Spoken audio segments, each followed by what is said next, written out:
तो साथियों, मध्य प्रदेश सिविल सेवा परीक्षा की जो नोटिफिकेशन है वो जारी कर दिया गया है। 28/12/2020 के दिन यह नोटिफिकेशन जारी किया गया है। ये आप लोगों को काफी दिन से इंतजार था। ये कोविड पेंडेमिक में आप लोगों को लग रहा था कि ये वैकेंसी आएगी कि नहीं, जीरो ईयर तो नहीं हो जाएगा कि 2020 जीरो चला जाए। पर मध्य प्रदेश लोक सेवा आयोग ने यह वैकेंसी जारी कर दी गई है, जिसमें से कुल 235 सीटों के लिए यह विज्ञप्ति जारी की गई है। हम बारी बारी से समझेंगे कि है क्या, कितने पद हैं, जनरल के कितने हैं, एससी के कितने हैं, एसटी के कितने हैं, ओबीसी के कितने हैं। तो नमस्कार दोस्तों, मैं मंडलीक मिश्रा आप सभी का एमिनेंट इंस्टीट्यूट के यूट्यूब चैनल में स्वागत करता हूं। तो हमारे बोर्ड में दिख भी रहा होगा कि एमपीपीएससी लिखा हुआ है। हमने एमपीपीएससी में जो कि कुल पद हैं, कुल पदों की अगर हम बात करें तो 235 कुल पद हैं जिन पर नोटिफिकेशन जारी किया गया है मध्य प्रदेश सेवा आयोग के द्वारा। इसको अलग अलग कैटेगरी में बांटा गया है। सबसे इंपॉर्टेंट चीजें पहले हम आपको बता दें कि जो आपके लिए बहुत जरूरी है कि भाई फॉर्म कब से भरा जाएगा, कब तक भरा जाएगा और इसका एज क्या है, आयु सीमा क्या क्या है।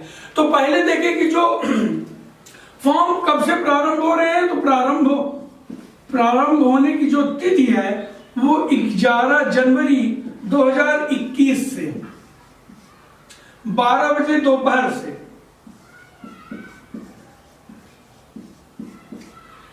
ये फॉर्म भरे जाएंगे। और अंतिम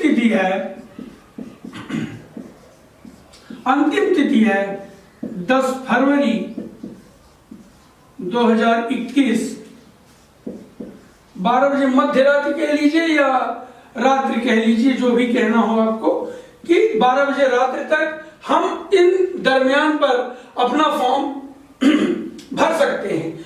और जो इसका प्रीलिम्स का माने जो इसका प्री एग्जाम होगा, प्री एग्जाम माने परीक्षा तिथि, प्रारंभिक परीक्षा तिथि, जो परीक्षा तिथि घोषित की गई है वो 11/4/2021 दिन रविवार है, माने 11 अप्रैल दिन रविवार के दिन यह परीक्षा लिया जाएगा।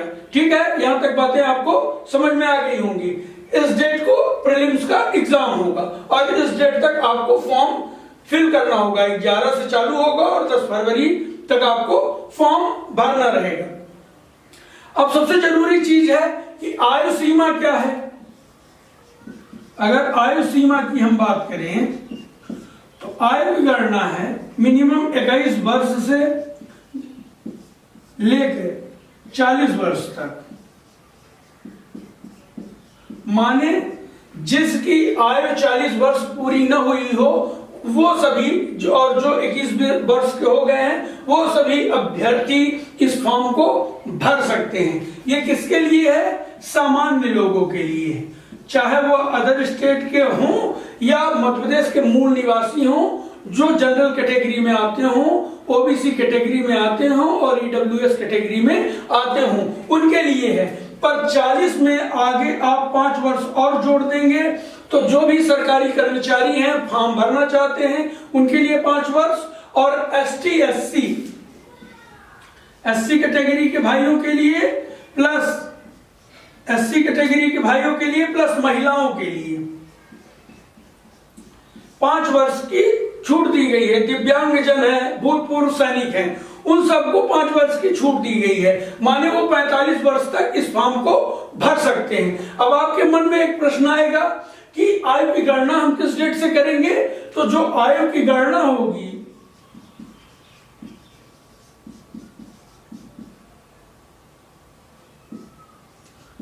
वो होगी 1/1/2021 के डेट पर।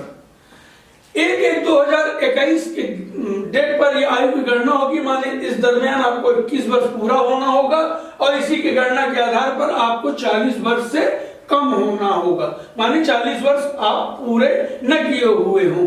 वो सभी अभ्यर्थी इस फॉर्म को भर सकते हैं। और जैसा कि हमने आपको बताया कि 235 पद आए हुए हैं एमपीपीएससी के, और साथ ही 111 वन सेवा के लिए है, उस पर हम अलग से बात करेंगे। वन सेवा के लिए तो कुल मिला के ये वैकेंसी है 235 प्लस 111 वन के लिए अलग है और इसके लिए अलग है। ठीक है, यहां तक बातें आपको समझ में आ गई होंगी। ठीक है, तो आप इस डेट को नोट कर लें और इस डेट के अंदर ही आप फॉर्म भर लें। यहां से इस डेट को आपको गणना करना है। 21 से 40 वर्ष के लोग जो सामान्य हैं और जो भी कैटेगरी में आते हैं, चाहे SC ST, चाहे महिला हो, चाहे भूतपूर्व सैनिक हो, उनको 5 वर्ष की छूट दी गई है। दिव्यांगजन है और जो भी सरकारी कर्मचारी हैं उनको भी ये छूट दी गई है। मूल रूप से ये 3 डेटें जो बहुत इंपॉर्टेंट है आपको याद रखनी है कि 11 जनवरी से फॉर्म भरा जाएगा दोपहर 12 बजे से और 10 फरवरी मध्यरात 12 बजे तक ये फॉर्म आप भर सकते हैं। इसके और जो हमारा एग्जाम होगा 11/4/2021 रविवार के दिन होगा। आप जानते हैं कि मध्य प्रदेश PSC रविवार के दिन ही एग्जाम लेती है। अच्छा, सेंटर की अगर बात करें तो मध्य प्रदेश के जो भी 52 जिले हैं, सारे जिलों में परीक्षा सेंटर बनाया जाएगा, ऐसा PSC द्वारा बताया गया है। सभी जिलों के नाम दिए हुए हैं अपने नोटिफिकेशन में, तो सारे जिलों में होगा। और सबसे समझने वाली बात है कि जो मध्य प्रदेश के मूल निवासी हैं उनका रोजगार पंजीयन होना अति आवश्यक है और रोजगार पंजीयन के साथ ही उनका बायोमेट्रिक थंब इंप्रेशन लिया जाएगा, जिससे जो मध्य प्रदेश के मूल निवासी हैं वह केवल अपने ही जिले में एग्जाम दे पाएंगे, चाहे वो जहां भी रह रहे हों। और हमारे जो अदर स्टेट के भाई इस वीडियो को अगर सुन रहे हो तो उनके लिए केवल 4 जगह हैं जहां वो परीक्षा सेंटर का नाम देंगे और किन्हीं 2 सेंटरों का उनको नाम देना होगा। इंदौर है, भोपाल है और ग्वालियर है और जबलपुर है। ये सिर्फ अदर स्टेट के लिए 4 सेंटर हैं और उन 4 सेंटरों में 2 सेंटरों का उनको नाम देना आवश्यक है। और मध्य प्रदेश के जो निवासी हैं, हमने पहले ही बताया कि वो अपने होम डिस्ट्रिक्ट में ही एग्जाम देंगे। तो ये रही कुछ महत्वपूर्ण बातें जो आपको याद रखनी है, क्योंकि यहीं से आप फॉर्म भर पाएंगे, यहीं से आयु गणना कर पाएंगे और यही डेट आपको याद रखनी है कि आपको तैयारी अपनी प्रीलिम्स की करनी है। आगे हम बात करेंगे। अगर हम आपको बता दें वहीं कैटेगरी वाइज की किसकी कितनी सीटें हैं, तो देखिए जनरल की कुल 61 सीटें हैं। जो जनरल ओपन है उनकी 61 सीटें हैं। SC वर्ग के लिए 27 सीटें दी गई हैं, ST वर्ग के लिए 49 सीटें दी गई हैं और OBC वर्ग के लिए 75 सीटें दी गई हैं। वहीं अगर हम आर्थिक रूप से कमजोर सामान्य वर्ग की बात करें EWS की, तो उनको 23 सीटें दी गई हैं। यही महिलाओं का अलग से आरक्षण है। महिलाओं की अगर हम आरक्षण की बात करें उनके सीटों की, तो महिलाओं को अलग से 20 जो जनरल महिलाएं हैं वो उनको 20 दी गई हैं सीटें। SC के लिए 8 सीटें, ST के लिए 17 सीटें और OBC के लिए 25 सीटें दी गई हैं। वहीं अगर हम आर्थिक रूप से पिछड़े सामान्य वर्ग को 6 सीटें दी गई हैं। अगर हम वहीं भूतपूर्व सैनिकों की बात करें तो भूतपूर्व सैनिकों को जनरल में 2 सीटें दी हैं, SC में 1 भी सीटें नहीं है भूतपूर्व सैनिकों के लिए, ST में 2 सीटें हैं भूतपूर्व सैनिकों के लिए, OBC में 4 सीटें हैं और EWS माने आर्थिक रूप से पिछड़े सामान्य वर्ग के लिए 1 सीटें आरक्षित की गई हैं। तो ये हमारा आरक्षण व्यवस्था है जो कि MPPSC के नोटिफिकेशन में दिया हुआ है। और अगर हम देखें कि किस विभाग में कितने पोस्ट दिए गए हैं, तो जो राज्य प्रशासनिक सेवा है उसमें 27 पद हैं टोटल। उसमें general, OBC, ST, SC, EWS सब आ जाते हैं। तो हम टोटल पदों की बात कर रहे हैं तो राज्य प्रशासनिक सेवा में 27 पद दिए हुए हैं, राज्य पुलिस सेवा में 13 पद दिए हुए हैं और जिला सेनानी में 1 पद है, सहायक संचालक जनसंपर्क में 1 पद है, सहायक संचालक शिक्षा में अच्छे पद हैं 40 पद हैं और वहीं सहायक आयुक्त सहकारिता विभाग में 6 पद दिए हुए हैं, जेल अधीक्षक और जेल से संबंधित विभाग में 3 पद दिए हुए हैं और नायब तहसीलदार माने राजस्व की अगर बात किए गए तो 38 पद दिए हुए हैं, सहायक निरीक्षक के 18 पद दिए हुए हैं और सबसे ज्यादा पोस्ट है मध्य प्रदेश अधीनस्थ सेवा में 88 पोस्ट है, ये 235 में। वहीं अगर हम वन की बात करें तो वन में सहायक वन संरक्षक 106 पद हैं और वन क्षेत्रपाल 105 पद हैं। ठीक है, तो अब हम देखेंगे कि जो सामान्य पीएससी है जिसमें वन सेवा नहीं निहित है, अगर उसमें जो भी कैंडिडेट फॉर्म सबमिट करना चाहते हैं या इच्छुक हैं इस एग्जाम को देने के लिए या तैयारी कर रहे हैं, तो उन सभी को ग्रेजुएशन होना अति आवश्यक है। ऐसे अभ्यर्थी जो ग्रेजुएट हो चुके हैं, जिन्होंने स्नातक उपाधि अर्जित कर ली है, वही इस फॉर्म को फिल कर सकते हैं। बाकी आयु सीमा के बारे में हमने आपको बता ही दी है। अगर हम वर्दीधारी में अगर कुछ बता दें आपको कि वर्दीधारी जो जैसे राज्य पुलिस सेवा है, जेल है, आबकारी है, इन सब में अगर आपकी नियुक्ति होती है तो उसके लिए आपको मिनिमम ऊंचाई की जरूरत होगी। पुरुषों में ऊंचाई 168 सेंटीमीटर मांगी गई है, माने 168 सेंटीमीटर मांगी गई है कि मिनिमम होनी चाहिए। वहीं महिलाओं के वर्ग में अगर बात करें तो 155 सेंटीमीटर मांगी गई है। और पुरुषों में अगर सीने की बात करें तो 84 मिनिमम 84 सेंटीमीटर सीना होना चाहिए और आपको 5 सेंटीमीटर फुलाना है, माने 89 आपको करना ही होगा। और यहाँ छोटी सी चीजें हैं जो समझने के लिए है कि वर्दी के लिए जो आयु दी हुई है, वर्दी के लिए जो आयु है, तो जो सामान्य पुलिस में आयु चलती है, चाहे वो कांस्टेबल एसआई के लिए है, वही है। बस वहां जो सामान्य 18 से 33 कर दिया गया है, कांस्टेबल में आप देखेंगे तो यहाँ 21 से 33 कर दिया गया है। सिर्फ किसके लिए? वर्दीधारी के लिए। सिर्फ यहाँ समझने वाली बात है कि 21 से 33 वर्ष ही है। माने अगर आपको डीएसपी वगैरह का पद मिलेगा तो जिनकी आयु 21 से 33 वर्ष होगी उन्हीं को यह पद मिलेगा। और ठीक है, हाइट हमने बता दी कि 168 होनी चाहिए और महिलाओं की 155 होनी चाहिए। ठीक है, ये तो है सामान्य अहर्ताएं जो आपके लिए जरूरी हैं। वहीं अगर हम वन की बात करें तो वन में आपको विज्ञान, यांत्रिकी, कृषि और वानिकी से आपको स्नातक होना आवश्यक है। आप अगर आर्ट साइड के हैं तो वन सेवा के लिए आप फॉर्म अप्लाई कर ही नहीं सकते हैं। ठीक है, तो ये कंफ्यूजन ना हो, ये दोनों पोस्ट मिला के कुल पोस्ट 235 है। ठीक है, जिसमें से 111 वन से हैं और बाकी के लिए सामान्य से हैं। ठीक है, तो अगर आप सामान्य तरीके से फॉर्म भरना चाहते हैं तो कोई भी ग्रेजुएशन चलेगा, लेकिन अगर वन सेवा के लिए आप साथ में वन सेवा के लिए भी भरना चाहते हैं तो आपको विज्ञान, यांत्रिकी, कृषि और वानिकी से स्नातक होना आवश्यक है। ठीक है, अब डिटेल में नहीं जाएंगे, फिजिक्स ऑनर्स हो, केमिस्ट्री ऑनर्स हो, मैथ्स ऑनर्स हो, तो आप विज्ञान का आ गया तो आप समझदार हैं। ठीक है, तो ये रही बातें जो आपको क्वालिफिकेशन मिनिमम होने की जरूरत है। अब जो भी नए अभ्यर्थी हो जो तो दे रहे हैं उनको तो मालूम होगा कि परीक्षा की जो प्रीलिम्स परीक्षा होती है तो वो कैसी होती है। जो भी नए व्यूअर देख रहे हो उनके लिए है कि 2 पेपर लिए जाते हैं जो मध्य प्रदेश लोक सेवा आयोग द्वारा 2 पेपर लिए जाते हैं। पहला है सामान्य अध्ययन का होता है और दूसरा सीसैट का होता है।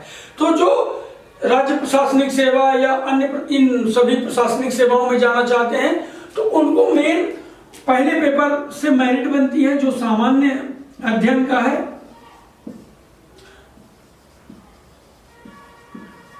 इससे मेरिट उनकी बनती है। लेकिन अगर वन सेवा में भी आपने अप्लाई किया है तो वन सेवा के लिए जो सीसैट है, जो दूसरा सेकंड पेपर है, उन दोनों को मिला के उनकी मेरिट बनती है। तो यहां चीजें समझने लायक यही है कि वन के लिए अगर अप्लाई कर रहे हैं आप तो सीसैट और सामान्य अध्ययन माने जनरल स्टडीज मिला के उनकी मेरिट बनती है। और अगर केवल आप प्रशासनिक सेवा में जाना चाहते हैं तो केवल पहले पेपर के आधार पर आपकी मेरिट प्रीलिम्स की बनेगी, आप मेंस में क्वालिफाई करेंगे। लेकिन ऐसा नहीं है कि सेकंड पेपर का कोई वैलिडेशन नहीं है। सेकंड पेपर में भी मिनिमम आपको 40% लाने जरूरी है कि अगर आप 40% वहां अंक अर्जित करते हैं तो ही आप वहां माने जाएंगे। अब थोड़ी सी बात कर लें, थोड़ा सा मध्य प्रदेश पीएससी थोड़ी सी इजी है। अगर आप देखेंगे, अगर 2014 से आप पेपर के एनालिसिस करेंगे कि जैसे आपके मन में प्रश्न आएगा कि पेपर कैसे आते हैं, किसी के पास पुराने पेपर ना अवेलेबल हो तो उनके लिए है कि अगर पेपर किस तरीके से आते हैं, तो एक इनका सिंपल सा पैटर्न है, उस पैटर्न को ये फॉलो करते हैं। अगर आप 2014 से लेके 19 तक का जो भी पेपर हुआ पिछला, तो वहां अगर आप उठा के देखेंगे तो ये पाएंगे कि इनका एक फिक्स सिस्टम है, उसी सिस्टम से ही इनका क्वेश्चन पेपर आता है। ज्यादा क्वेश्चन मध्य प्रदेश सामान्य ज्ञान से पूछा जाता है। पिछले अगर हम एग्जामों की बात करें तो 32 क्वेश्चन अकेले मध्य प्रदेश के सामान्य ज्ञान से ही पूछा गया था। 100 क्वेश्चन आते हैं सामान्य अध्ययन में, और सीसेट में भी 100 क्वेश्चन आते हैं। तो 100 में से 32 मध्य प्रदेश सामान्य ज्ञान से क्वेश्चन पूछा गया था। 8 से 10 क्वेश्चन खेल से आते हैं, ये फिक्स है। आप कोई भी पेपर उठा के पुराना आप देखें तो आप पाएंगे कि 8 से 10, कभी 8, कभी 7, कभी 9, कभी 10 ऐसे क्वेश्चन स्पोर्ट्स से आते हैं। कंप्यूटर से ही ऐसे 10-12 क्वेश्चन कंप्यूटर से पूछे जाते हैं। और पहले तो एक्ट हुआ करता था, SC ST सिविल राइट, ये एक्ट था जो अभी 2020 में हट गया है। अब आयोग आ गए हैं सारी। तो पहले एक्ट से लगभग 15 से 20 क्वेश्चन केवल अकेले एक्ट से आते थे। तो उस बार एक्ट को हटा दिया गया है, तो अब आयोग आ गया है। तो हम उम्मीद कर रहे हैं कि एक्ट वाले क्वेश्चन अब आयोग से ही आएंगे। माने आप ये मान के चले कि 10 से 20 क्वेश्चन जितने भी आयोग है, महिला आयोग, OBC आयोग, ST आयोग, SC आयोग, UPSC, MPPSC, इन सभी से क्वेश्चन आएंगे। तो ये आप मान के चले कि कम से कम 10 से 20 क्वेश्चन यहां से पूछे जाएंगे, क्योंकि पहले एक्ट से आते थे ये क्वेश्चन। और तो ये आधा तो आपका यही से, माने 100 में से लगभग 60 से 70% यहीं से क्वेश्चन आते हैं। 20 से अगर 30 क्वेश्चन मध्य प्रदेश सामान्य ज्ञान से आ गए, 10 क्वेश्चन स्पोर्ट्स से आ गए, मान लीजिए 8 से 10 पकड़, क्योंकि पिछली बार 10 क्वेश्चन आए थे स्पोर्ट्स से, तो मान लीजिए कि 30 से 40 क्वेश्चन यहीं से हो गए। 10-20 क्वेश्चन, 10 से 12 क्वेश्चन आपके कंप्यूटर से आते हैं, तो 50 ये हो गए। अगर 10 से 20 एक्ट से आते थे, इस बार आयोग से आएंगे ही जहां तक उम्मीद है, तो ये मिला के कुल 70 हो गए। मतलब कहने का ये मतलब है कि पढ़ना आपको सब है, लेकिन परंपरागत जो विषय हैं, माने इतिहास है, भूगोल है, राजनीति शास्त्र है, और विविध हैं, और दूसरे जो हैं उनसे कम क्वेश्चन पूछे जाते हैं। ठीक है, तो आपको ये ध्यान रखना है, पुराने पेपरों को आपको एनालिसिस करके अपनी तैयारी करना है। काफी समय है प्रीलिम्स के लिए, आप लग जाएं अभी से ही, फॉर्म सबमिट करें और लगातार अपना अध्ययन अध्यापन का कार्य संचालित करें। ऐसे ही और अपडेट के लिए आप हमसे जुड़े रहें। आप हमारे चैनल को लाइक करें, सब्सक्राइब करें, बेल आइकन प्रेस करें। हम आपको एक सूचना देना चाहते हैं कि अगर आप कहीं अगर कोई बुक अगर आप देखते हैं, या उस बुक में आपको पूरा स्पोर्ट्स का सिलेबस नहीं मिलेगा, और YouTube चैनल भी अगर खंगा लेंगे तो उसमें नहीं मिलेगा, तो हम केवल MPPSC के लिए ही सारे आयोग और स्पोर्ट्स के पूरा लेक्चर कवर करेंगे हम अपने YouTube चैनल के माध्यम से। तो हमारे साथ जुड़े रहें। बहुत बहुत धन्यवाद।